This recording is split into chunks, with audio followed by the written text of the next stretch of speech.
think movement probably is first, at least partially, because we do know that kids who are unable to move because of a disease process also are unable to fully get mature reflexes.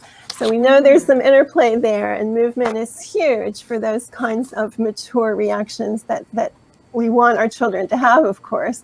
So that coordination, that first year of life, we start with a baby who's just a babe in arms. And after a little more than a year, 15, definitely by 18 months, but 15 months or so, we've got a child who is using their hands, they're grasping things, they're sitting up, they're rolling over, they're walking, they're crawling, they're doing all of these things in a single year, Peggy. Yes, that is amazing. I mean, it is just amazing. think if we were to develop like that in a year.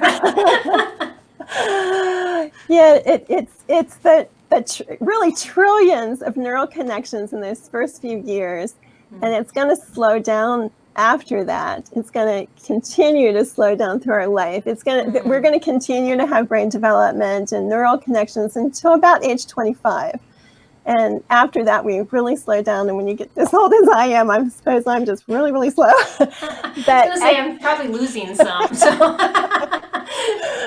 But it is a remarkable time when children are going to move through this process. And although I just spoke of gross motor activities, all of that trunk strength and shoulder girdle strength and even arm strength is necessary before I can hold a pencil or crayon or do those things. So if I lack that process or I'm delayed with that process, you're also slowing me down with my ability to do those fine motor skills.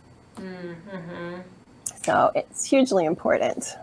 Right, yeah. And we often think, well, those can maybe be worked on another time, and then we'll just start working on these, school skills, so you're ready for school. But just from what I've heard, you talking about, and I've seen it with my own kids, just how important it was them, just get out and play, use your body, and things would just fall into place that they weren't doing before, and you really did not need to do much teaching to get that to happen.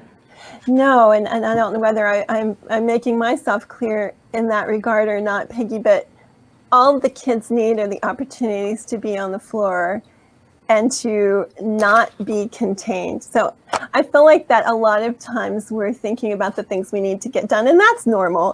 There are times when we need our kids to be contained, but I think are guilty of putting them in car seats or putting them in a pack and play or in a swing, and they're not able to essentially exercise. So it's not that we need to teach them to do these things as much as give them opportunity. And although I'm talking about the first year, because I do think it's important in that first year to set that out, it's going to be important through all of those preschool years, actually beyond preschool, but it's so essential in the preschool years.